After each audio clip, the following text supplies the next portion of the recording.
Hello CSI aspirants. Last lecture में हमने concepts को पढ़ा था structure of atom. Structure of atom से रिलेटेड जो भी हमारी टर्म्स थी, आइसोटोन्स, आइसोटोप्स, उसके रिगार्डिंग हमने कंप्लीट कर लिया था। नेक्स्ट टॉपिक हमारा जो रहता था वो था वैलेंसी, कॉन्सेप्ट ऑफ वैलेंसी। अब इसमें हम आगे स्टडी करेंगे। आज का हमारा लेक्चर रहेगा molecules, different types of their properties, chemical bonds, which type of chemical bonds exist in the composition of elements.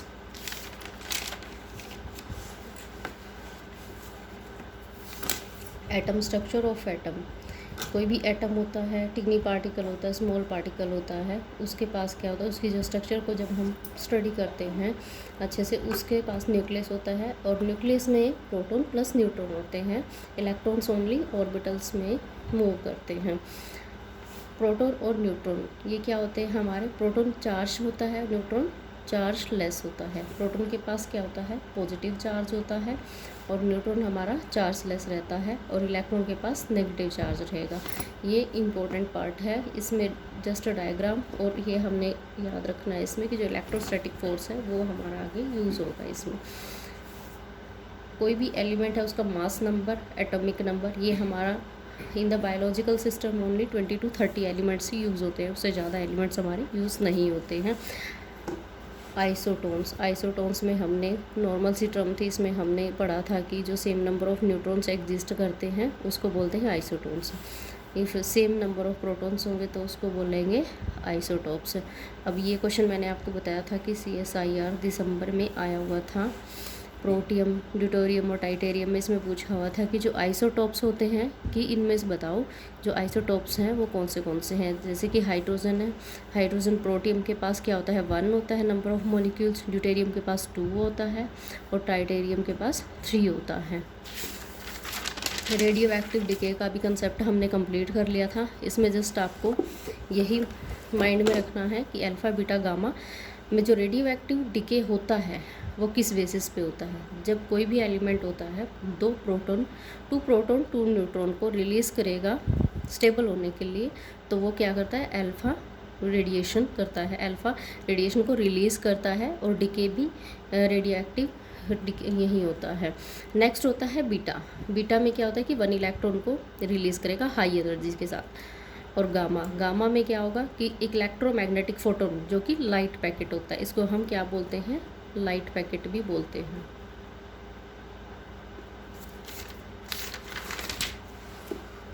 Next इसमें हमारा आता है कि valency, concept of valency. Concept of valency हमारा क्या रहता है?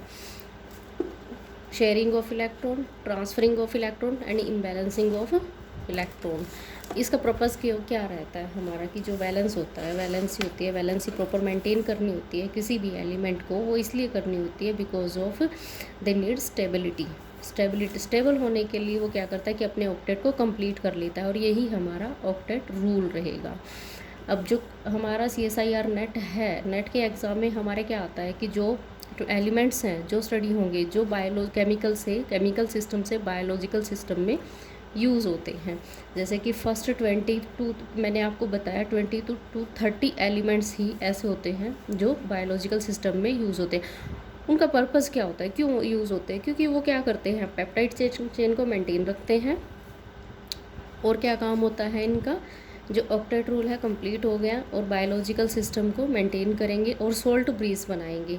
मेन पर्पज़ हमारा क्या होता है कि ये क्या करते हैं? सोल्ट ब्रीज की फॉर्मेशन करते हैं। अब जैसे कि हमारे यहाँ पे 0 to 8 का ग्रुप होता है एलिमेंट्स का, वहाँ पे हमारा ऑक्टेट रूल लगता है। ऑक्टेट रूल हमारा क्या रहता है? 2 8 8। इट मीन्स क्या है कि जो ऑक्टेट होते हैं 2, फर्स्ट ऑक्टेट में कितना होना चाहिए? नंबर ऑफ इलेक्ट्रॉन 2, सेकंड में 8, थर्ड में 8 है, देन ही कंप्लीट ऑक्टेट रूल को फॉलो कर रहा है। अगर नहीं है तो that is the number of valency electron. Helium 2, neon 2 8, ये बहुत बेसिक है, ये तो आपको +1 क्लास में ही लर्न हो जाती हैं ये चीज़ें। तो अब आगे जो हमारा आता है जो BSc लेवल का होता है, BSc लेवल में हमारे पास मेनली 3 कंसेप्ट यूज़ होते हैं: transfer of electron, sharing of electron and imbalancing of electron.